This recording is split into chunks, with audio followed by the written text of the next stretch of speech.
Aujourd'hui je vous parle enfin de mes dernières lectures qui ont presque toutes été des coups de cœur. Ça fait 3 semaines que je dois filmer cette vidéo, alors aujourd'hui j'espère que c'est la bonne. Amateurs et amatrices de SFFF, cette vidéo est faite pour vous, mais pour les autres dont ce ne serait pas forcément la tasse de thé, ne partez pas parce qu'il se pourrait bien que vous trouviez quand même chaussures à votre pied. Vraiment j'arrête de foutre des expressions dans toutes mes phrases parce que ça devient pénible. J'en ai déjà parlé dans mon dernier vlog, vous savez donc déjà que Chroniques martiennes de Ray Bradbury m'avait fait craquer pour sa nouvelle couverture réalisée par l'artiste Laurent Durieux dont j'adore le travail. Bien évidemment je n'achète pas un livre juste parce que sa couverture me plaît, c'est donc que le pitch m'intéressait quand même de base. Et pour cause, Chroniques martiennes ce sont des nouvelles plus ou moins longues qui ont été écrites entre 1945 et 1950, ce qui n'est pas du tout ce que j'avais dit dans mon vlog d'ailleurs, je sais plus ce que j'avais dit mais je m'étais complètement gourée. Et dont les actions se suivent tant dans un sens chronologique que dans un sens purement narratif et romanesque. Donc si le format de la nouvelle vous rebute un petit peu, eh bien n'ayez pas peur de ce petit chef-d'œuvre parce qu'il se lit exactement comme on lirait un roman.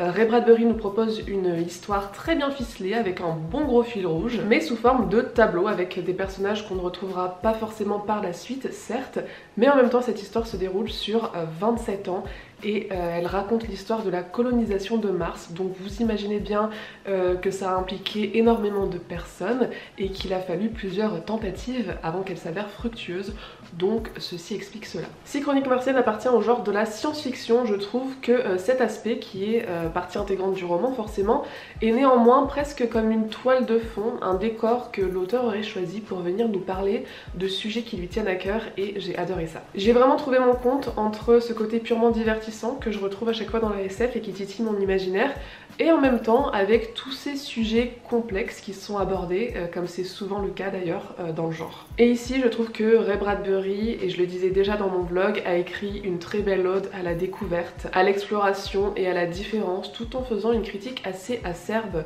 du colonialisme, de la violence. J'ai été complètement soufflée par ce texte qui a été écrit dans les années 40 et qui est certes maintenant un petit peu daté au niveau purement SF, vu qu'on a beaucoup plus de connaissances sur Mars maintenant, mais qui pourtant est encore hyper actuel dans toutes les questions qu'il pose. On peut y voir des parallèles sur plein de sujets qui nous touchent encore tous les jours, et j'adore lire des trucs qui me font réfléchir. J'ai adoré la vision humaniste de l'auteur et j'ai envie de lire tout ce qu'il a fait. Bref, si vous avez envie de SF pas très hard, d'aventure sur la planète rouge avec des beaux messages qui font réfléchir, le tout sous une plume tour à tour satirique, mélancolique, poétique ou drôle, je vous recommande chaudement Chroniques martiennes, vous ne devriez pas être déçus du voyage. Je n'ai pas coupé à la hype fin 2019 et je me suis moi aussi jetée à corps perdu dans la série The Witcher sur Netflix, que j'ai d'ailleurs regardé 2 fois. Si au début j'ai trouvé le visuel un petit peu kitschou avec des effets spéciaux qui m'ont fait rire par moments, et ben je me suis quand même laissée embarquer dans l'univers, dans l'histoire et dans les personnages qui m'ont vraiment conquise, et c'est pour ça que j'avais envie de rester dans l'univers et de prolonger un peu le plaisir en me lançant dans les livres. Je savais que les 2 premiers tomes de la saga sont des nouvelles qui vous permettent d'appréhender un petit peu l'univers, les personnages, leur histoire, avant qu'on se plonge dans la trame principale. Et au début c'est ce qui me rebutait un petit peu. J'aime les nouvelles, je le disais déjà, mais je voyais pas trop l'intérêt de faire d'abord des nouvelles et ensuite des romans. Je ne suis personne pour juger, mais ça m'attirait pas quoi, c'est tout. Et c'est pour ça que je suis assez contente d'avoir vu la série avant, justement parce que j'ai été hyper contente de me replonger dans cet univers sombre, hyper glauque. J'ai adoré lire des histoires que j'avais déjà vues adaptées à l'écran, j'ai adoré en découvrir d'autres dont je n'avais pas du tout entendu parler. Je trouve que les 2 formats se complètent assez bien parce que si l'univers est certes beaucoup plus fouillé dans les livres forcément, et ben je trouve que la série nous permet quand même de nous le représenter visuellement, parce que en tout cas dans le premier tome, qui est pour l'instant le seul que j'ai lu, on ne se fait pas une idée si précise que ça, je trouve, de l'univers, en tout cas au niveau des descriptions, parce que il y en a pratiquement pas. Je sais pas si c'est très clair ce que j'essaie de dire, mais si vous voyez le genre de livre qui me plaît en fantasy, vous saurez que moi j'adore les gros pavés qui nous expliquent en long, en large et en travers leur univers, le décor, leur système de magie ou que sais-je encore. Et voilà, moi j'aime bien quand on prend le temps de poser les bases, et dans The Witcher, c'est pas du tout ça, mais c'est pas grave. En parlant de gros pavés d'ailleurs, qui prennent leur temps, oh, ils sont tous à côté, ils sont beaux.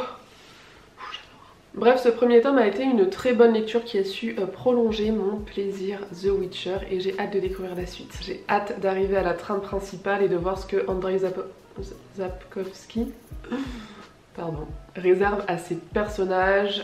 Voilà, j'ai entendu énormément de bien sur cette saga et je suis très pressée de lire le reste. Je crois l'avoir déjà mentionné ici et j'en ai aussi parlé sur Instagram. Vous savez peut-être que fin 2019, là où j'ai commencé The Witcher, j'ai eu une frénésie de fantasy qui ne s'est toujours pas arrêtée d'ailleurs, et je n'ai lu que ça depuis 4 mois. Et cette frénésie de fantasy a commencé avec L'Assassin Royal de Robin Hobb, la première intégrale que j'avais envie de lire depuis tellement longtemps et oh mon dieu, je ne sais pas pourquoi j'ai attendu tout ce temps. Ce livre est le plus gros pavé que j'ai jamais lu de ma vie et il m'a accompagnée pendant plus d'1 mois et demi. Mais j'ai tellement pas vu le temps passer. Comment résumer l'Assassin Royal en essayant de lui rendre justice? On suit l'histoire de Fitz, qui est le fils illégitime d'un prince et qui va donc vivre au château près de la famille royale, qui va faire de lui un genre d'espion. Il va recevoir une éducation spéciale, alors attention, il n'est pas du tout traité comme un membre de la royauté puisque c'est un bâtard, mais il ne le laisse pas non plus pourrir dans les bas-fonds de la ville, vous voyez ce que je veux dire? Et sa mission va consister à protéger le roi, donc son grand-père, ainsi que toute sa famille et tout ça plutôt dans l'ombre. Bien évidemment, plusieurs menaces internes et externes planent sur le royaume et Fitz va se retrouver au cœur de toute cette merde et il devra essayer de survivre entre 2 complots politiques et quelques attaques de pirates venus d'îles lointaines dont les destins demeurent obscurs. Alors là, on part sur une richesse incroyable. Richesse dans l'histoire qui est hyper bien fouillée, travaillée avec plein d'intrigues, de rebondissements et d'originalité. Richesse des personnages qui sont tous plus humains et plus intéressants les uns que les autres. Vous allez les adorer, vous allez les détester, vous allez avoir envie de les prendre dans vos bras, de les secouer, de les égorger aussi parfois. Et vous allez adorer ressentir tout ça. Richesse de l'univers qui est magnifiquement travaillé, complexe et qui est hyper bien retranscrit sous la plume de Robin Hobb. Vraiment, j'ai tout adoré de cette première intégrale. On a une dimension magique que j'ai trouvée assez originale dans la façon dont c'est fait. Alors c'est pas révolutionnaire en soi, mais j'ai l'impression que Robin Hobb pourrait rendre unique le concept le plus basique et c'est là qu'on reconnaît le talent, je pense. C'est tellement bien écrit, c'est tellement beau, c'était un plaisir à lire. J'ai été surprise aussi de voir que l'histoire débute alors que Fitz n'est encore qu'un tout petit garçon. Je me suis dit super, je comprends pourquoi le livre fait 1000 pages, mais finalement c'est comme ça qu'on s'attache à lui, c'est comme ça qu'on s'attache à tous les personnages qui gravitent autour de lui, c'est comme ça qu'on comprend tous les enjeux de l'histoire. Et puis on va voir tout ce petit monde changer petit à petit et il y a tout qui part en couille et c'est génial. Le traitement des personnages, je pense que c'est le plus gros point fort de ce roman, en plus de l'intrigue qui est merveilleuse, mais ils sont tous tellement étudiés, tellement travaillés, tellement bien dépeints et réalistes, c'est un truc de fou. Je pense aussi que Robin Hobb aime beaucoup les animaux parce qu'ils ont une place très importante dans ce livre et si c'est quelque chose auquel vous êtes sensible et que vous aimez bien, et ben je pense que vous allez être conquis. Bref, gros coup de cœur pour cette saga, je suis hyper contente d'avoir découvert un nouvel univers et des nouveaux personnages chouchous. Je suis contente de me dire que je vais pouvoir y retourner, qu'il y a des gros pavés qui m'attendent et que qu'il y a encore plein d'émotions en réserve. Petit conseil en revanche, je vous recommande vraiment si vous avez envie bien sûr de lire les intégrales et pas les petits tomes découpés en poche parce que je trouve le découpage assez arbitraire. Ou en tout cas si vous les lisez en petit poche, je vous conseille d'enchaîner en fonction de la parution originale.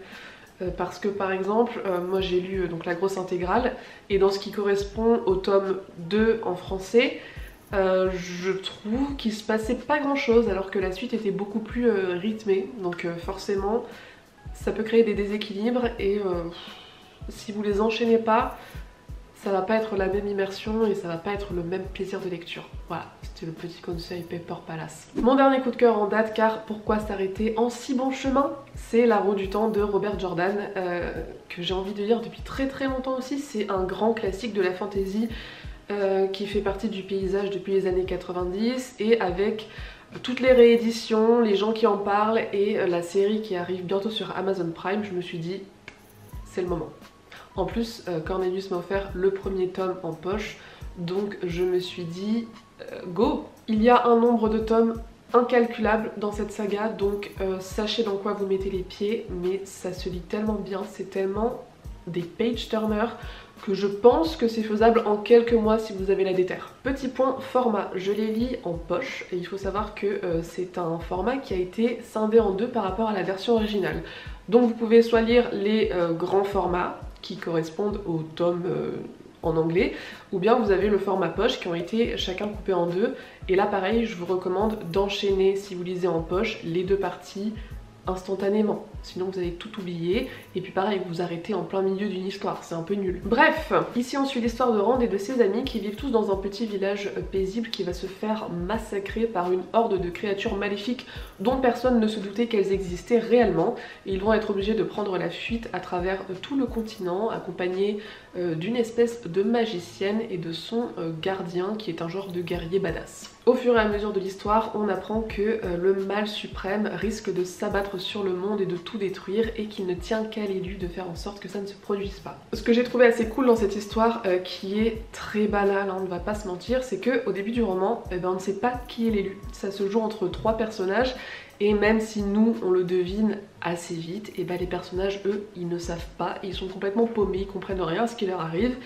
Et c'était assez cool. Je vous préviens tout de suite, La Roue du Temps c'est de la fantasy extrêmement classique, mais bordel qu'est-ce que ça fonctionne. Vraiment c'est tout ce que j'aime quand j'ai envie d'un schéma bien typique à la Seigneur des Anneaux, et si c'est votre cas aussi je pense vraiment que ça peut vous plaire. Ici vous avez une troupe de personnages qui part en quête et qui est en fuite aussi, vous avez de la magie, vous avez des créatures maléfiques, vous avez un grand méchant. Alors oui c'est hyper stéréotypé mais ça marche bien. Putain le soleil, wow.